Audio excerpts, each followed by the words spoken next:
It is finally cold enough for me to whip out my jacket with my massive hood, which I absolutely love. Although truth be told, I am a little bit hot, but we're going to power through it. Also, I apologise if this colour combination bothers you because I'm sure it's bad, but I'm not great with colours, so. Hi guys, my name is Kirsty and welcome back to Upside Down Books. Today we're going to be doing my wrap up for April. Very excited to share this with you. I'm also really nervous. I'm just going to keep like intensely watching my camera because it just like it had an episode and I started recording this and then it didn't work, so we're going to pray that this one works. I'm really excited to share my wrap up for April because I got lots of reading done and it was really exciting because I read 5 books in April. All were fantastic or at least really good as far as I can remember, and I really enjoyed reading. In the last few days I've just like refound that addictive zone of reading, and let me tell you this, for the first time since I did a readathon many years ago and I managed to read 4 books in a week, which is just like unheard of for me considering I only read 5 in a month, you know, but like at the end of last week, over the course of 5 days, I read 3 books and I was so impressed with myself. So I'm really excited to share these books with you and all the ones that have really tickled my fancy. I'm definitely getting hot in this jacket though.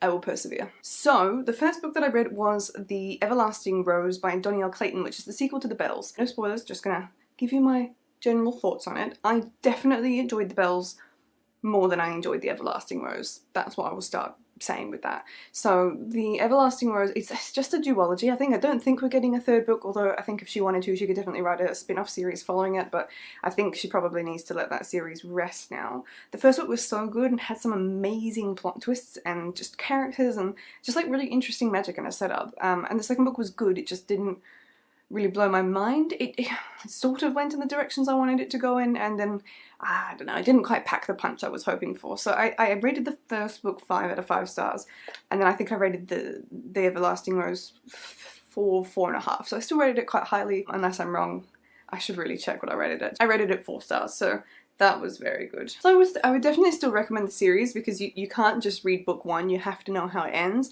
and it does end quite nicely for the sequel, so it was good. It didn't blow my socks off. Good read, great audiobook, highly recommend reading that via the audiobook. The narrator is absolutely fantastic and I will be looking out for other audiobooks done by her. The second book that I read was for review, and this was sent to me by, I think it was Penguin. Yeah, it was Penguin.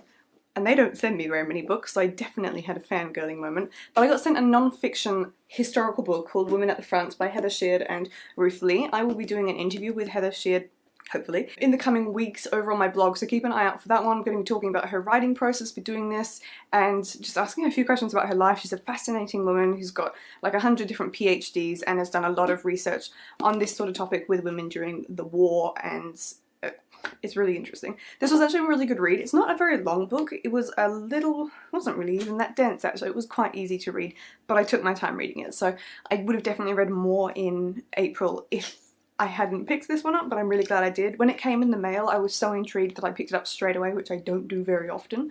But this one came out, I think, just in the last couple of months. I should probably tell you exactly when, but I'm a terrible blogger. It's out now to buy though, so all it is a collection of stories that they have researched to put together on different women. It works chronologically through World War I and looks at the women who are qualified doctors, so not just the nurses during World War I, but the actual like handful of women who managed to get into university and get a degree and were qualified. And it's very interesting because a lot of them get qualified but then weren't allowed to practice anywhere because they were women, and the war sort of opened up a couple of doors for them and let them get their hands dirty, so to speak. Super inspiring stories with some of the conditions that these women were working in and the things that they sacrificed to go and help the men and women who were injured during the war. So this was a fantastic read. It is all about Australian women as well, so that was nice to read something from home. Ended up giving this one a 4 out of 5 stars as well. The next book that I picked up was Golden Sun by Pierce Brown. I'm really proud of myself for having read this series because this has been something that Dayton has been recommending and telling me to read all the time, and that has been one of my goals this year, is to read more book recommendations from people because I am terrible at doing that. So this is the second out of 3 books in this trilogy, although there's a companion trilogy that follows it as well, but I believe it's probably different characters, or so, I don't know. But this was really good. This went in so many different directions. I think I rated the first book like 4 out of 5 stars. This was 5 out of 5 stars. I love it when you get a sequel that is just better than the first one. You just don't imagine that the first one could get even better. And I was going to do a review on this, but a video review. I've done my full blogging review over on my blog, if you want to go and check that out. Full digest of my thoughts. But I didn't quite get around to doing rambling video review for this, but it's just incredible. The characters in this are just amazing, and the way that Pierce Brown really throws these plot twists at you is insane. There's like 300 different climaxes throughout, and the ending just is a real slap in the face. I do not know where the third book is going to go from here. Like, I'm really upset though. I'm going to see if I can get that to focus. I started damaging it by accident because I read it too much in the bath, and it's all just peeling, but that's okay. Will forgive myself for that. But yeah, really excited about this trilogy. It's so good. It like totally lives up to the hype, and it's such a refreshing sci-fi because I feel like I haven't read a space opera quite like this ever really, but it's definitely, if you were comparing other YA sci-fis out there, such as the Firebird trilogy by that lady, 1,000 perfect, no, not that one, was it 1,000 pieces of, okay, it's the Firebird trilogy, and apparently I can't remember anything else. I think the last one's called A Million Worlds with You. Like, that one I really enjoyed, and I really enjoyed all the different realities and stuff. Different sort of... Anyway, it's the best thing I could compare to that, which is how well this series has been done. So I'm really looking forward to picking up the third book.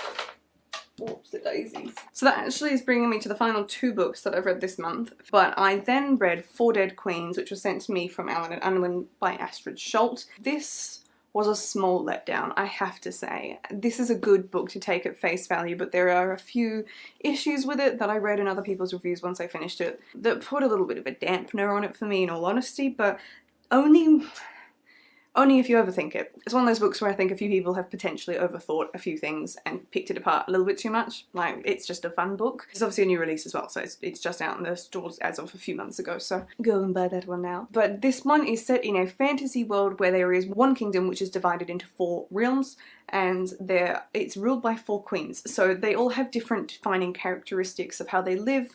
They're very strict rules that they don't trade or share, which is curious and creates such good tension. And the queens of each kingdom rule in like a central location in the palace, and they live in like isolation with each other, sort of thing. So you get a really interesting relationship between the 4 queens.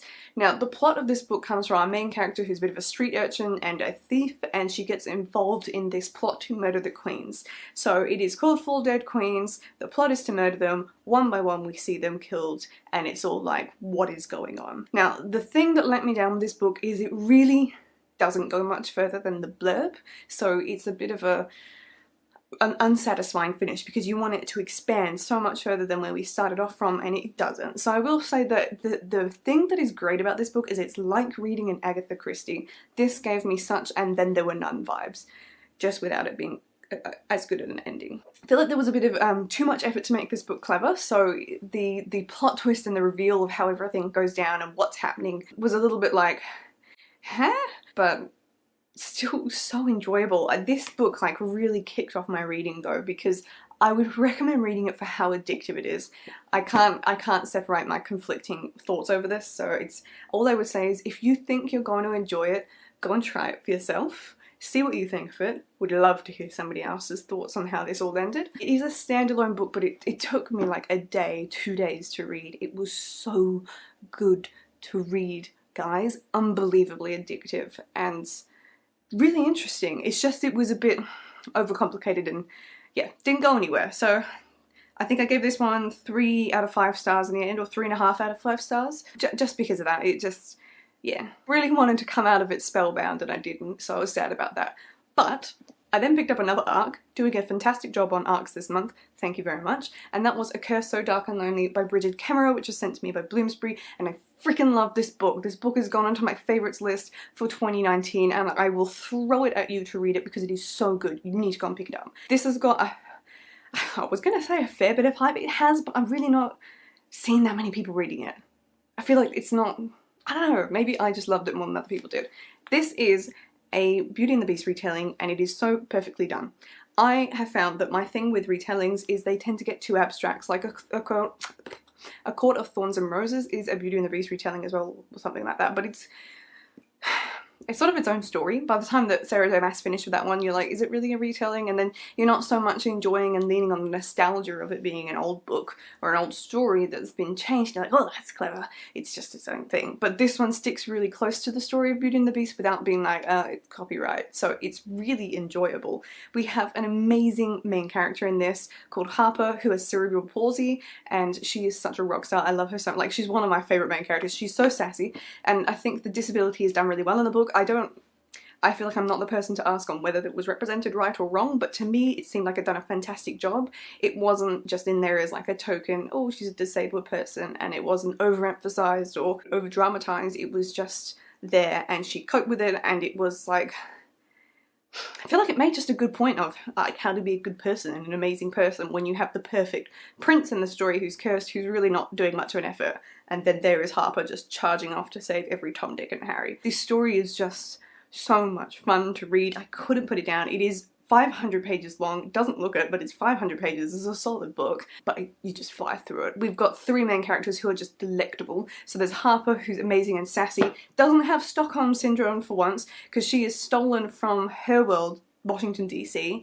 where she comes from a really hard on their luck family, and she sees Commander Grey, who is the prince's commander, stealing a woman. So he knocks her unconscious and she's like, what is this guy doing? So she goes at him with like a crowbar, and there's a bit of a scuffle, and he ends up taking her instead of the lady. Why is he doing this? Because every season, which is about 3 months, Prince Ren has a chance for someone to fall in love with him, as per the Beauty and the Beast tale. And so the commander goes and takes women. Originally they did it just from their own kingdom, and then they had to broaden their horizons because this has been going on for 300 years and they need to find someone who can fall in love with him. But he only has about 3 months to do it, and he turns into this horrific, mindless, like blood-killing monster at the end of this time. So as you can imagine, that's fairly difficult to love. It lives in an enchanted castle. It's a little bit creepier than what we are used to. We have a dining table, which always, like, is it a dining table? It's just sort of like a banquet room where there's just musical instruments playing music, and I thought that was a little bit of a nice nod towards the Be Our Guest scene, if it was. I assumed it was. But we've also got some scary equivalents of the West Wing. So it's really good. Commander Grey is a fantastic, fantastic character. It's one of those series where it's so nice to have the three different characters within it that you just enjoy the banter and the relationships between, and have all your different teams and ships. And it has a really good ending. It was really satisfying. I believe this...